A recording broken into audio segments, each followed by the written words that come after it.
Alright, I'm live? Cool. So time starts when I confirm this. Choose this profile. So time starts in 5, 4, 3, 2, 1, go. Alright, hey guys. I'm OddBod. This is Shovel Knight Plague of Shadows any percent. So what Plague of Shadows any percent means, we will be playing as Plague Knight, which is an alternative character. It's not the original campaign. So Plague Knight is a boss fight in the original campaign, and later on the developers of this game made him a playable character. And he is completely different from Shovel Knight in terms of mechanics. So if you have played Shovel Knight, except for the level design and the music, this is nothing like that run. So the main thing you see me do here over and over is the burst, which is when I hold down the attack button for a while and then release it, I'll do a burst which propels me forward, and it does this explosion around me, and it also turns me invincible just briefly. So that is basically used all over the place. You can carry over the momentum from a burst with a double jump. And on top of that you also have obviously a normal jump. So you have a normal jump, you have the burst, and a double jump, and those are the main movement mechanics. The way to attack in this game is Plague Knight throws bombs. He can throw 3 bombs at a time. And then there's a little cooldown before you can throw another set of 3 bombs again. However, later on we will actually see a technique where you can cancel that cooldown and can throw 6 bombs at a time. So up here is the first and pretty much the only glitch of the game. It's called the plane trap. So over here we we hit a transition, a screen transition, where a horizontal and a vertical screen transition kind of intersect. And the game doesn't really know what it's supposed to do, so it puts you in that weird screen transition, some screen that doesn't really exist. And then from there you can burst into the next screen, and that skips about 3 screens. It's a decent time save. And over here's Plague Knight. Plague Knight, yeah, that's the one. This is Plague Knight 1. He's kind of douche right now.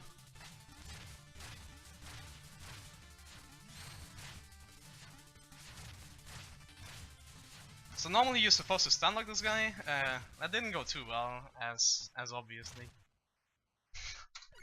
But it's not a big deal, so I didn't say Plague Knight 1, for no reason. We will fight him a bunch of more times. So hopefully we can see the stun lock later, because I definitely watched it there. But yeah, that's the first stage. Pretty straightforward so far. Also, one thing I haven't mentioned is Plague Knight gets way more mileage out of damage boost. So you'll see that way more than you would see in the normal Shovel Knight campaign. And now here's the trick I mentioned earlier. So I'll do 3 bombs here and then double jump and another 2. So basically by doing a double jump, you can interrupt that little cooldown that is between throwing bombs. So instead of only being able to throw 3 bombs at a time, doing a double jump after the first 3 bombs, you can throw 6 bombs at a time, which is useful in a bunch of bosses. I'll mention it whenever it comes up. It's basically a quicker way to deal damage. And now this is Village. There's nothing really going on there. So usually right there at Mona, the NPC I just interacted with, you could trade in these green coins you see all over the levels to unlock new bomb upgrades. And bomb upgrades, basically you can kind of change the way your bombs behave. So you can change where they fly, where they go when you throw them. You can change how they explode and when they explode, and you can also change your burst. There's a few interesting and a few really useful setups for that are used in 100% in New Game Plus. In any percent, sadly, it's not really useful because it just takes too much time to get them. So we will use the default bomb layout throughout the entire run. So this is Brightmoor Keep. Biggest thing here is there's a bunch of small corridors, so if I'm playing well on it, you see when I bonk or I bonk not. So obviously preferably I just like to not bonk at all, because that obviously makes me lose my speed, but it happens once in a while. It's kind of difficult to maneuver through this level just because, once again, there's so many small corridors. So in this upcoming book room you once again see just how far Plague Knight gets swung back when getting damaged. So over here I do a damage boost of this rat by just turning around before I get hit, and you saw just how far it sent me compared to if you played the normal Shovel Knight campaign. He doesn't go nearly as far. And now King Knight. So this guy, you want to hit him in the air with the first burst, like that, and then you can hit him with 6 bombs there. Now he'll do a big lunge here, which is kind of random. It's not really random, like technically, but it's hard to predict where exactly he goes with that big lunge. And that was actually a really, really good King Knight fight. I'm surprised. This could be a gold potentially, honestly. That was a really good segment.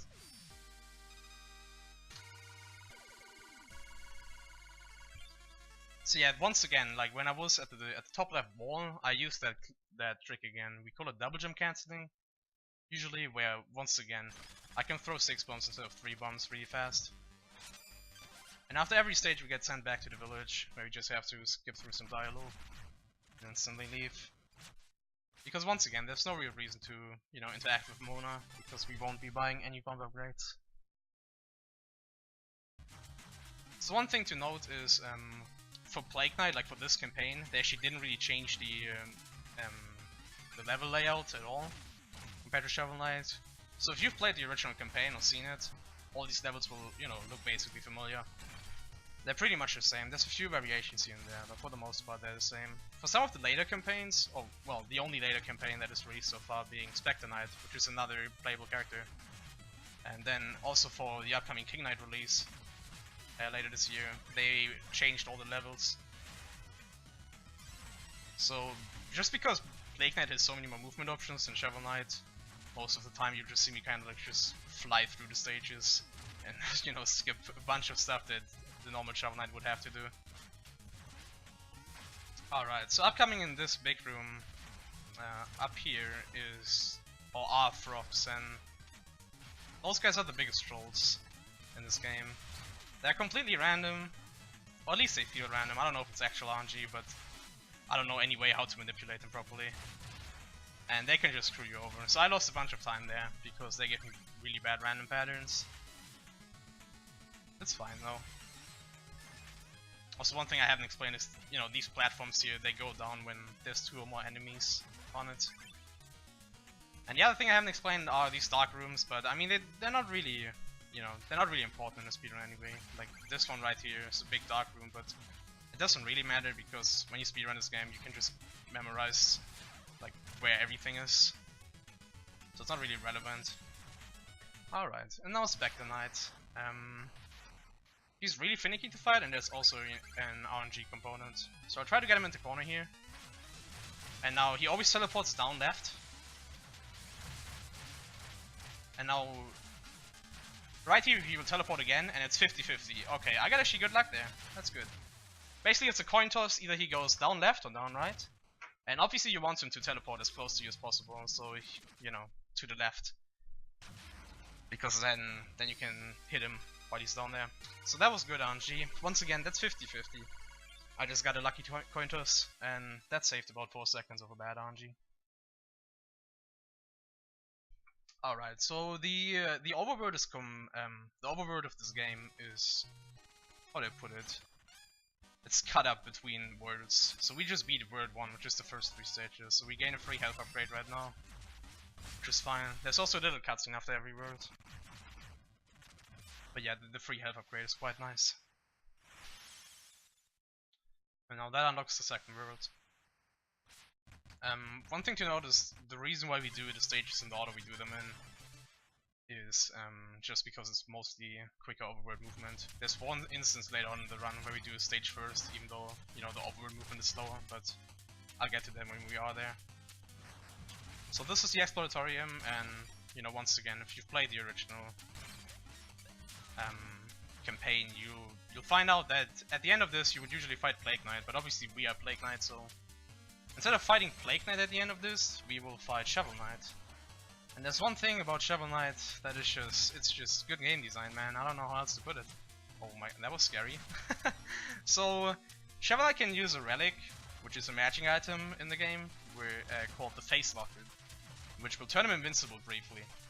And you know, he can use that during the boss fight. And obviously going invincible is bad for us because we can't hit him while he's invincible. Also, we will do a stun lock on him, and he would break out of that if he were to go invincible.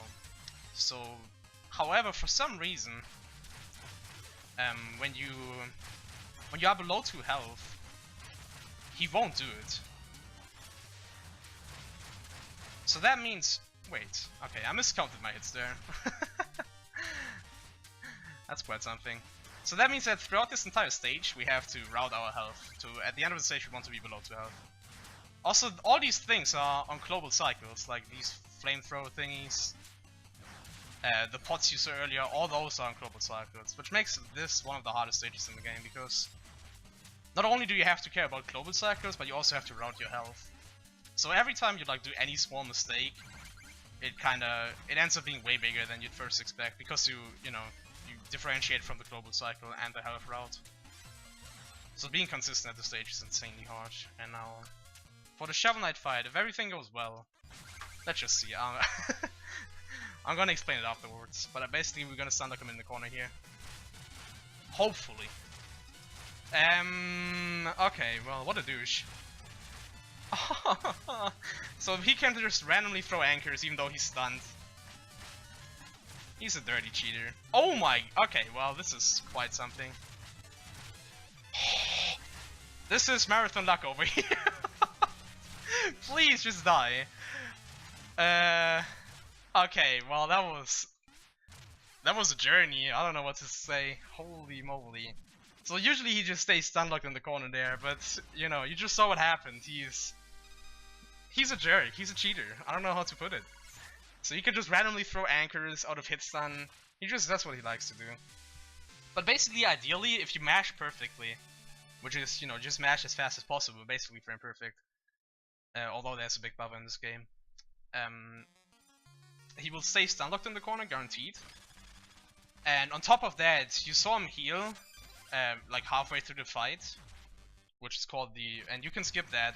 Like, you can skip him healing, which is called the Iker skip. And it basically requires you to like perfectly mash, which leads to him basically doing this horn attack at the same time that he would heal, and so it cancels out. So I didn't get Iker skip there, and I didn't stun lock him, so that lost about like 15 to 20 seconds, which is, it's not really out of my control, but it's like borderline out of my control, because you can't possibly expect somebody to, you know, perfectly mash at all times. Some time ago, we actually found a way to like make the mashing way consistent. Like back in the day, that skip used to be really rare, but we just found out that you can mash with 2 buttons and it makes it way easier. And now for this room, in this upcoming room, I position myself right here, where these 2 dirt blocks intersect, and makes this room way easier. Also, yeah, this is Ironware. I should have probably explained that. So, water mechanics, as you see. The water mechanics in this game aren't like, you know, too difficult to grasp. It's just you are more floaty, so you jump higher and you fall slower, and that's all there is to it, really. And now upcoming is what we call for 20 fish, and that's a funny meme. We call him for 20 fish because he likes to be so damn high. This is basically a bunch of RNG for the most part. So once again, when he goes high, you can hardly hit him, which is why we call him for 20 fish, because that's really bad, and he likes to do it. So I just have to hope that he moves very little here, and he's at a comfortable height for me to hit him. And that was decent RNG, could have been better, but I'll take it. Not too bad.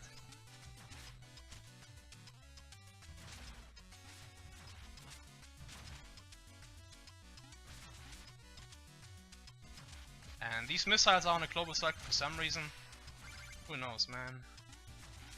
Global cycles are just perfect. Oh, okay. Okay, and this is the infamous anchor room. In the normal Shovel Knight speedrunning, there's a really cool skip here, but we can just kind of fly over it. And then for this guy we take this nice damage boost of the anchor. So upcoming next is the Treasure Knight fight, and once again, it's kinda a theme of this stage is there's a bunch of RNG in there. For the most part, he likes to cooperate, but sometimes he just likes to be a douche. You can kind of predict where he jumps, but sometimes he just hookshots up to the ceiling, which loses a bunch of time, and you can't really do anything about it. So ideally, I just like to throw. Oh my, yeah, this is marathon luck for sure. God dang it, dude. That is exactly what I meant. That you can do nothing about that, and just this time, it's fine though. Could have been worse. This is a good time for donations if you have any.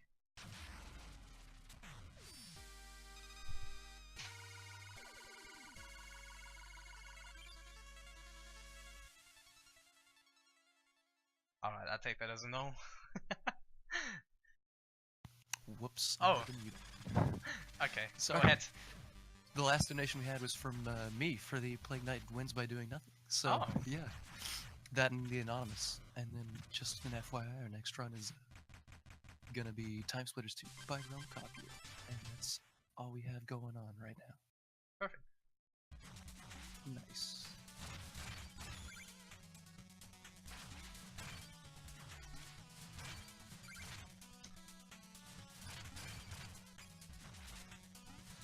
Alright, so this is Lost City. Usually you're supposed to ride the beetle there with the slime on the back. Once again, we are Plague Knight, we can just fly over everything. And this really big room coming up here is really difficult. I hope I get it. Oh, this might work. Yes, okay. So yeah, that room is insanely tight. I'm glad I got that. Lost City usually one of the hardest stages in my opinion. That's true for every campaign, for Spectre Knight, Shovel Knight and Plague Knight. It's a really hard stage in all three. Oh, these slimes by the way are also random. I think they are actually like random as in RNG. Most of the other stuff I call random is just kinda, you know, it feels like it's out of your control, but it might be in your control. I'm pretty sure the slimes are actually RNG, but don't quote me on that one.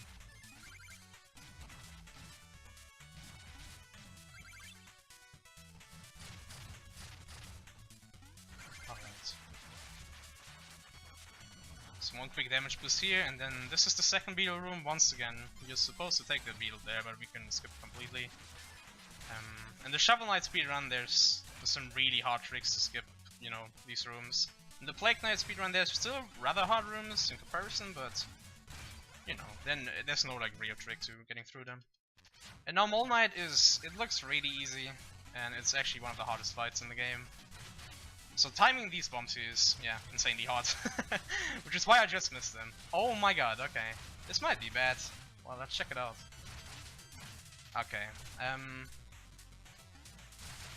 okay, well, that was bad, but he got the job done. So if you let him burrow there, he will go into like a phase where he's invincible for a while, so I'm glad I just skipped that. But ideally, you would like to kill him before he, you know, gets even a chance to burrow in the first place. That didn't happen.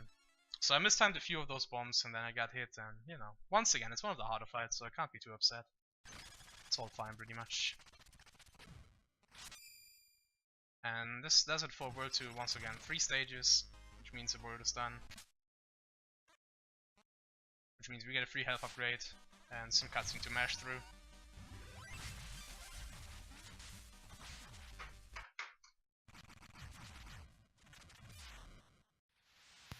You know, it's funny because I watched you do this earlier and it was going a lot better, but not because you did anything about it. The game was actually working with you. Yeah, this is, I mean, there's a bit of RNG in this game, obviously, as I pointed out. For the most part, it's fine. Like, there's a few bad scenarios like Spectre Knight, which is, you know, pretty much out of your control, but for the most part, to all the random stuff you can react to. But yeah, this is just accumulation of everything bad right now. But it's still not too bad. I didn't lose too much time to it. Figures. Alright, so Flying Machine is one of the hardest stages. Vlad likes to call it Dying Machine, for good reason. These Yaros is what we call them up here. They are pretty much friend. Alright, worst case scenario. This is, woo. That is a good way to die. So the reason I die there is to see the RNG later on, or something like that. No, but for real, like they are mostly random and you can't really do stuff about it. And I'm supposed to damage boost off of him like this, but I didn't get it. It's all fine, presumably. I didn't get my money back there, but I think I'll be fine. If not, I can, you know, react to it. It won't be a big deal.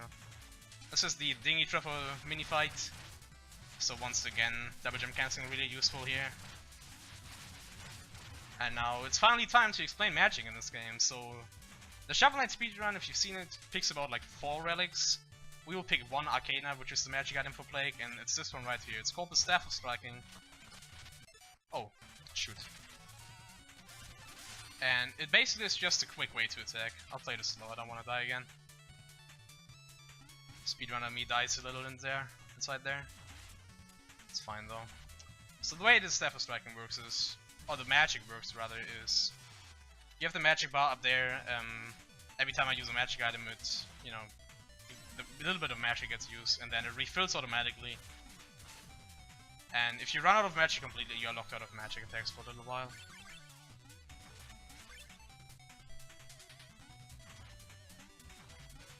Auto scroller time.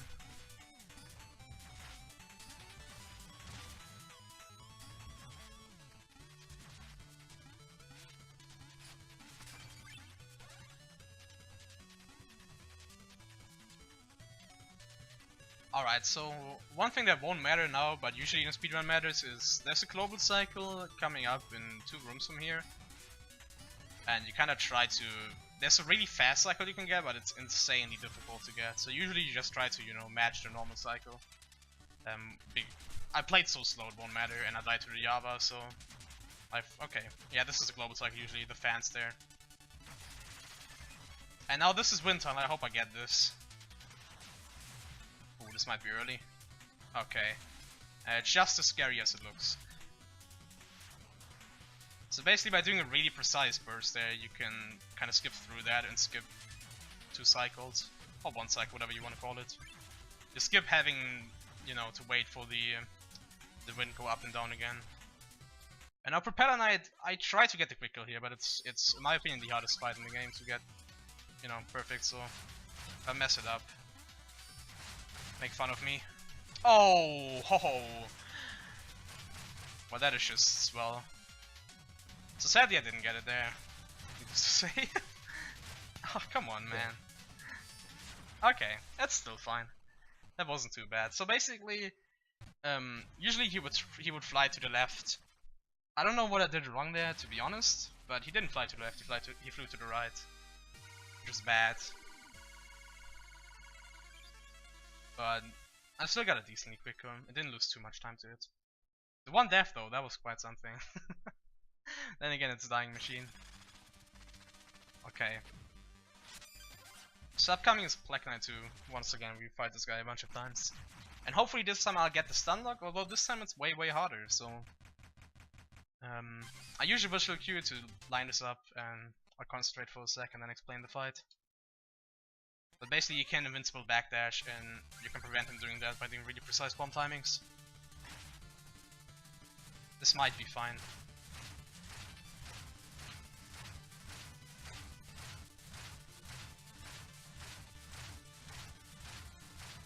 Alright, I got 1 hard trick in the run, that's something. So once again, he can invincible backdash on, like he does a backdash and gets invincible on frame 1. But you can prevent him from doing that by being in a precise position and timing your bombs really precisely. Basically so they explode in the air. Sorry, so the bomb explodes while he is still in the air. That's what you're aiming for, but that's insanely hard to time, so... I'm glad I got it. Especially since that guy, if you don't stunlock him, he just does whatever he likes, like he's just hella random. And we have a problem. I do not have enough money, but I'll make it up. It's not a big deal. I should have probably picked up some of my money earlier from dying, but I'll be fine. I can definitely make this up. I'll just have to go out of my way briefly. So the reason I need money is I'm gonna upgrade my magic to full magic, which is useful because Staff of Striking is the fastest way to deal damage. And having more magic means you can use Staff of Striking more.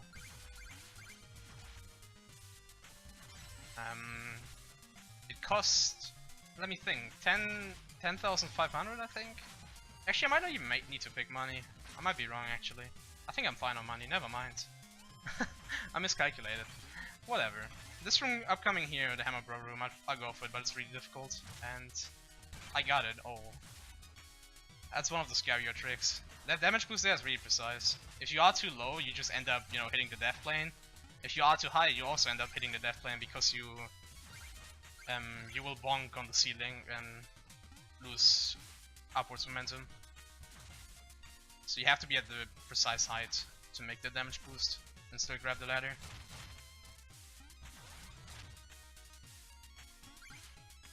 Alright. And now this really big room with the spike rounds is kind of scary. I just hope I get it. I haven't failed this in a while. Okay.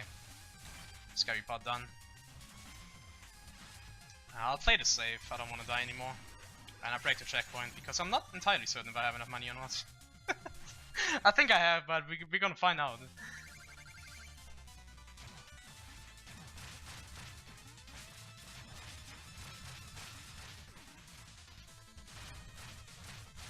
That's how it goes.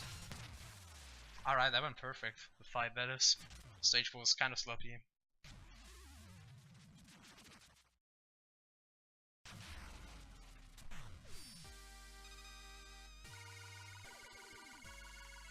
Alright, I have to do some quick maths here because I'm not sure if I have enough money, but I think I have.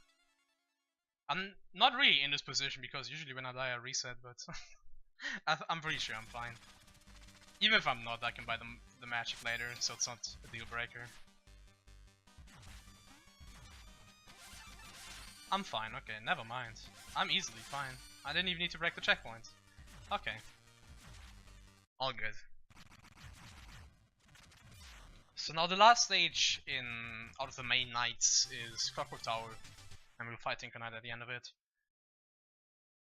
In my opinion, out of the 3 stages in World 3, this is by far the easiest compared to Stranded Ship and Flying Machine.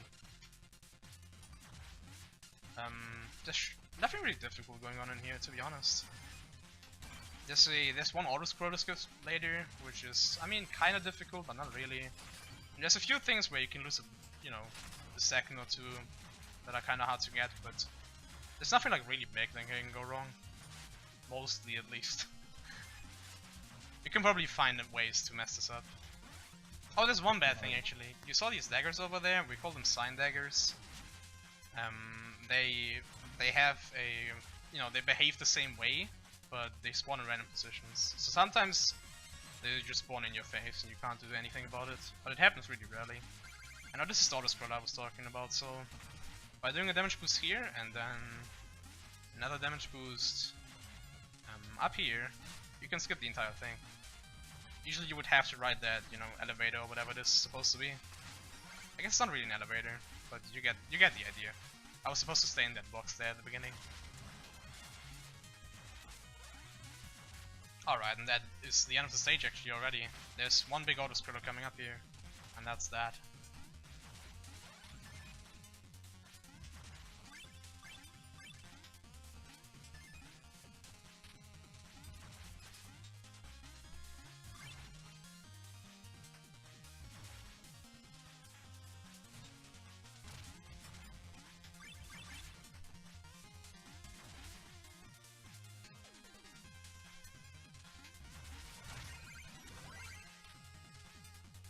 Actually, I haven't explained that so far. So what I picked up there is a health tonic, which you can use it at any time in the menu, and it heals you for 1 health, and it also increases your max health until you die. So it's nice to pick them because later on there's one particular, part where they will be really useful. But in general, just they're basically health potions, so having them around is nice. Even though there's not too much threat of ever dying to to running out of health. You usually die because you fall into pits or onto spikes. With one exception once again, and I'll get to that.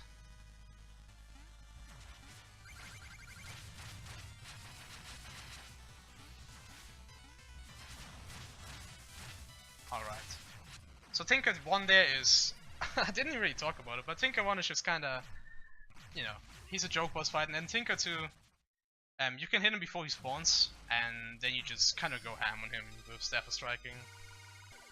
Once again, this stage isn't really that interesting. There's no... except for that one auto scroll to skip, I guess, but except for that, the boss is easy. The stage is easy. Nothing to explain here. And now that does it for all the main bosses. So we will enter the tower now, and the tower consists of 3 stages. All of which are... could be labeled the hardest stage in the game, so for different reasons. So this is kind of where the run really begins. And the amount of good runs I got past this point, and they just died to something really bad happening in here is can't be counted. So the first stage is Tower Entrance, and Tower Entrance is the hardest platforming in the game in my opinion. There's a bunch of just, I don't know, spots where you can die easily. Bottomless pits, that kind of stuff. And at the end of it, we fight a not so nice boss fight, which I'll get to once we get, once we are there. So the beginning here is really easy. And then there is a thing called the Crusher coming up, which is essentially supposed to be an auto-scroller, but we can actually skip a cycle of it if we go fast. Also, this is just a dream in 100%. 100% has to pick all the green coins, so making the fast cycle here on top of getting the green coins is just not nice. And this is where we save the cycle. So over here you're supposed to have an extra cycle, but with timing some bursts you can get through it and skip that cycle. And now this is where the real fun begins. Okay, I got past that room quickly. Upcoming is the infamous Chandelier room. Chandeliers are on global cycles, so sometimes it just messes you up. Okay, well that's unfortunate. So what happened there is I did mostly everything right, but I was too far to the right, so I actually got damage boosted off to the side, which doesn't really happen. But it happened to me. And now this room is just as scary as it looks, so perfect. You take a damage boost there, and then with the invulnerability frames from taking damage, you can just kind of burst over that spike floor. There's no threat of dying in this room, but it's kind of hard to get the movement down here in these rooms. And I'll actually pick some health, because I just don't want to die, man. There's one Java here, he sometimes likes to mess you up, but for the most part it's fine. I know Black Knight 3 is one of the most inconsistent boss fights in the game, and definitely a run killer.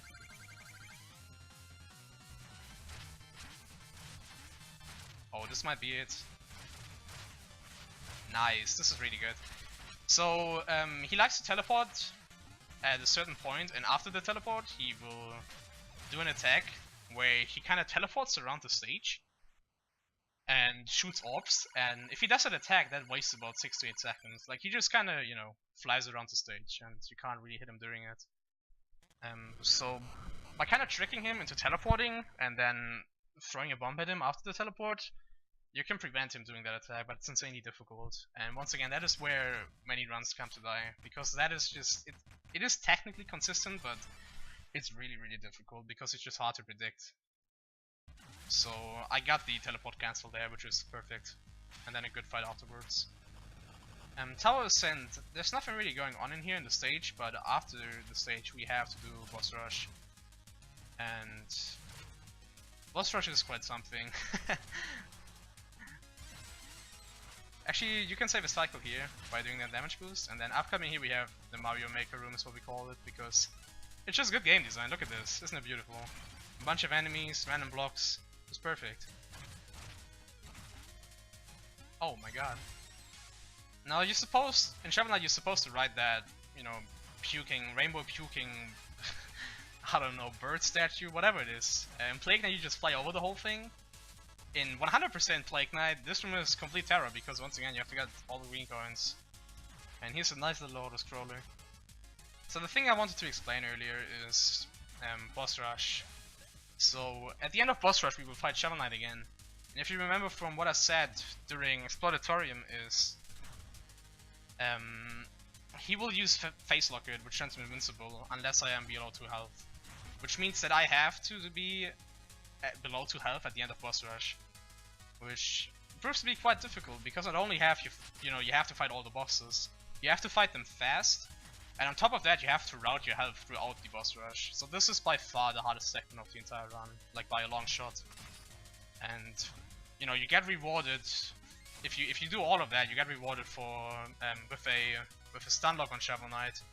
And if you don't get that stun lock, he's just a douche, because he will turn invincible whenever he wants. He just jumps around, is a douche.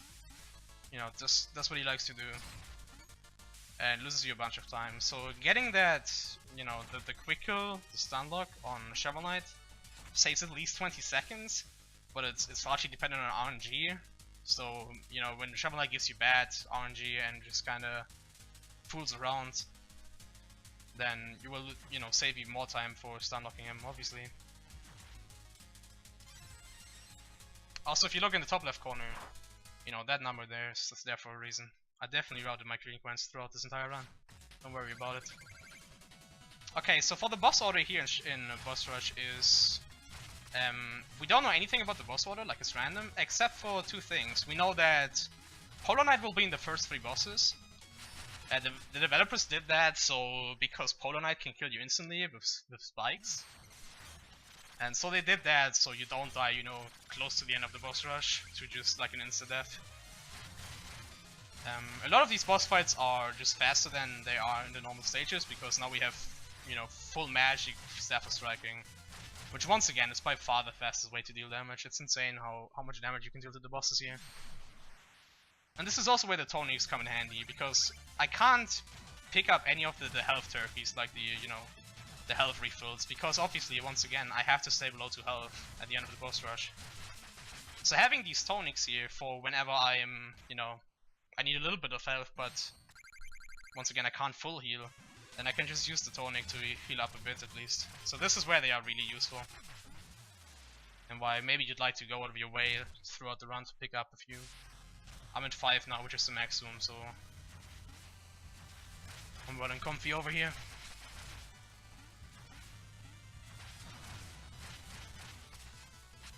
Oh, okay, I'll play it slow. So one thing you really want to avoid is running out of magic. Because once again, if you run out of magic, like completely run out of it, you are locked out of using any magic. Until the magic bar fills up again. And because you don't know what boss is next, you really don't want that to happen, because for many bosses you need the magic at the very beginning of the boss fight, so... Oh, please give me Spectre. Please give me Spectre. Okay.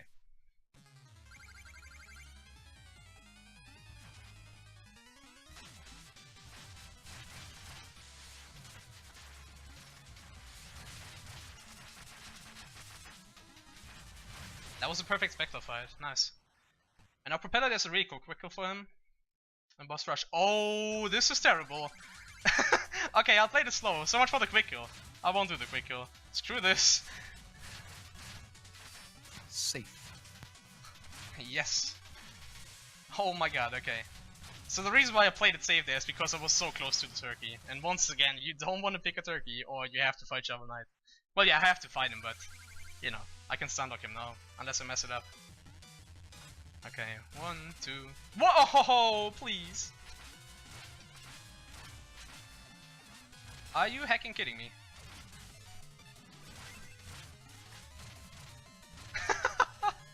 Well, perfect. See, this is what you get for routing your health throughout the entire boss rush. So I was supposed to stun lock him, but this is obviously not happening. I'm so glad I have all these tonics. Oh my god, dude. Okay, you know what? Screw this. I'll just fight him. Well, this is really unfortunate. God dang it. I messed up some of my timing there. So now I have to fight him anyway.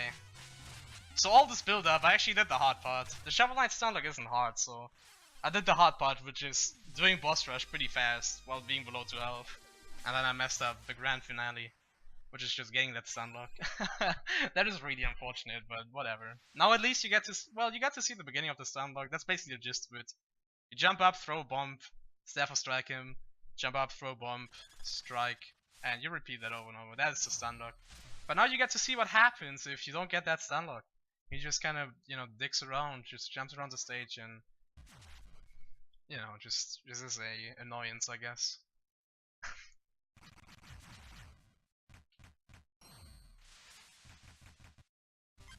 Alright, and now we're coming up on the last stage of the game, Tower Lair. What this stage is there's a little bit of platforming, but yeah, it's whatever. The big thing in the stage is we have to fight 3 bosses, and some of the hardest bosses in the game, some of the most RNG heavy bosses in the game. Gladly, I don't have to fight one of them because the donation incentive got met, so that's a thing. I don't have to, you know, fight the real RNG heavy boss, which I guess is nice.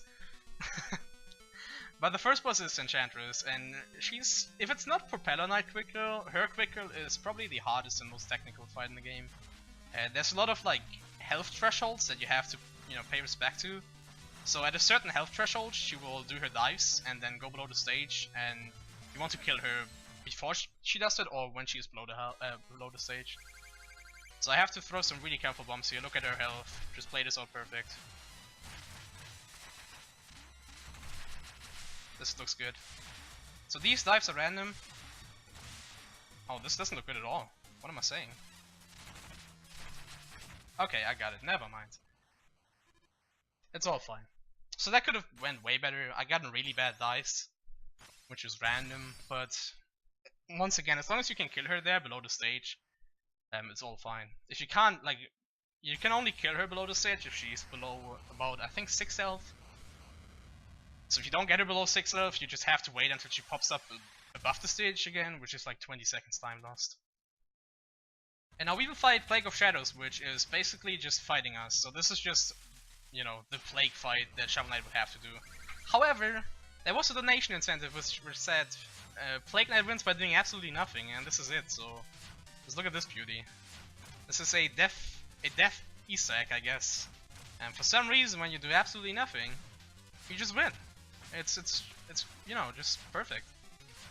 This wastes a lot of time over a, you know, normal quick kill, but I mean, with this run being kind of mediocre, it doesn't really matter.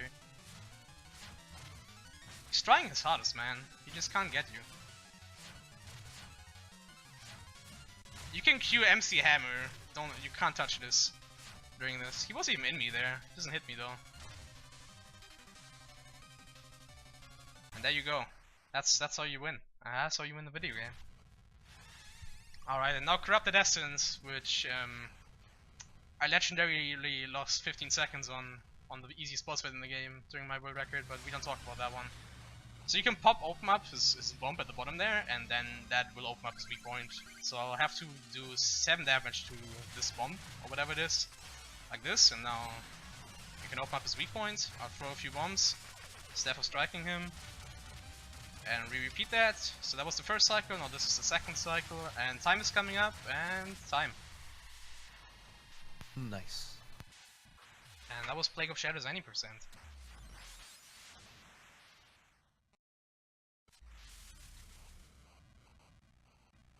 So I'll skip through the credits because I want to have the cutscene playing at the end. There's a cute little cutscene where Plague and Mona dance for, you know, the story of this game is basically you just kind of want to impress Mona, which is the lady in the shop, like the one you see on the right there. So at the end of it, Plague actually gets the waifu. It's fuck anime though. Dude, top 10 anime betrayals right there. Please don't. Alright, there you have it. Isn't this cute? He's kind of short though, but I mean, I don't know, man. Apparently Mona's into short guys. Who knows? This is just cute. Everybody's gotta have love, dude. Yeah, of course. So one thing I want to talk about is this category has actually seen a lot of activity again lately, even though it used to be like, you know, the least ran out of the 3 nights. But there's been a lot of competition again, a lot of people picking it up again, and Moomoo's working on a tutorial for it. So if this looks interesting to you, there's a nice tutorial series out now, which you can learn this. And we actually have a tournament coming up in 1 week, so that's really cool. Perfect timing for this marathon run. So there will be a tournament of this category in, I think it starts in 1 week, yeah, on Speed Gaming. So that will be cool. Check that out if you enjoyed this run. And except for that, thanks for having me. No problem, dude. It's a great run. Thank you. And if I can make a couple PSAs, we are still actively needing those donations. We have lots of incentives that nowhere near being met yet. So if you can, you know, gouge your wallet a little bit for charity and for some nice donation incentives, that would be greatly appreciated. And like I said, our next run is going to be Time Splitters 2 by Realm Copier, so look forward to that in a few minutes. And thanks, man, for the run. Yeah, thank you. No problem.